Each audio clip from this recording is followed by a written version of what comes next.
Meanwhile, Taliban has gained significant territory in the weeks following the announcement of a full withdrawal of US and NATO troops from Afghanistan.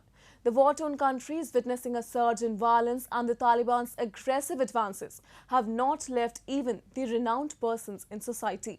The recent car bomb blast in Kabul, claimed by the Taliban, targeted the acting defense minister's home and left several civilians dead. We have a report. Insecurity has been growing in Afghanistan as Taliban insurgents have launched major offensives, taking several districts and targeting renowned personalities in the country. Recently, a car bomb struck downtown Kabul, followed by a sporadic exchange of gunfire near the residence of Afghanistan's acting defense minister, Bismillah Mohammadi. The attack targeted a guest house that belonged to the politician, but fortunately, he was not there when the explosion happened. But the explosion near the heavily fortified green zone area killed at least 3 civilians. Taliban spokesperson Zabihullah Mujahid accepted that the group targeted the minister's residence, adding that an important meeting was underway at the time. شام امروز یک حمله انتحاری توسط تروریستان خوناشام بالای منزل رهایشی بنده صورت گرفت. طی این حادثه به لطف پروردگار به من و اعضای خانواده‌ام آسیبی نرسیده است، ولی متاسفانه چند تن از محافظین من جراحت برداشتند. من به همه شما هموطنان عزیز و گرامی اطمینان میدهم که این حوادث بر روحیه و عزم ما برای دفاع از شما و سرزمین من کوچکترین خلل ایجاد نخواهد کرد. The attack represents a fall in the country's security situation and a sign that the capital is at the risk of violence as the insurgents take control of swathes of territory. The fundamentalist Islamist militia is already thought to have captured up to half of all Afghanistan's territory, including lucrative border crossings with Iran and Pakistan. Experts and diplomats across the world have acknowledged that the Taliban feel emboldened by their recent military gains in the country. Moreover, intelligence reports are suggesting that the current government in Kabul could collapse within 6 months after the American withdrawal.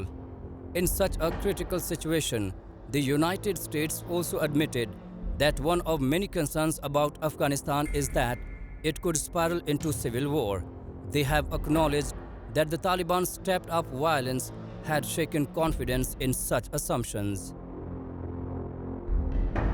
Well, there's one party that is, in most cases, responsible for the outrageous and atrocious acts of violence that have been perpetrated against the Afghan people, and that's the Taliban. Of course, other terrorist groups, ISIS-K, also active, but we have seen an increase in these ongoing Taliban attacks. They show little regard for human life, for the rights of the Afghan people, including the basic right of the Afghan people to live in safety and security. The targeted killings, the destructions of buildings, of bridges, other vital infrastructure, other violent acts against the people of Afghanistan, we recognize they are in stark contravention to statements from the Taliban leadership. We've seen from the loss of innocent Afghan life and the displacement of Afghans, the civilian population, it is the people of Afghanistan who suffer the most and who bear the brunt of these horrific attacks. The last 20 years saw a renaissance in the Afghan media landscape, but now it's crumbling. Access to information, which is a right of the people, is taken from them. A large number of media outlets have also fallen to the Taliban and are being used as a voice for their activities. Taliban forces are deliberately targeting journalists and other media workers. Afghan President Ashraf Ghani also believes that Taliban will not engage in meaningful negotiations unless the situation changes on the battlefield. زموږ د اوسنی وضعیت لامل دا و چې تصمیم ناڅاپه ونیول شو. ما د امریکا جمهور رئیس ته وویل چې فکر ته درناوی لرم ځکه د هغوی فیصله وه، خو زه پوهېدم چې دا فکر ځینې پایلې لري او د خطرونو مدیریت به د افغانانو په غاړه واچول سي. While US negotiators have been pressing the Taliban to agree to peace talks with the Kabul government and to a ceasefire, it seems that that would not happen. For the Taliban, peace doesn't mean an end to the fighting.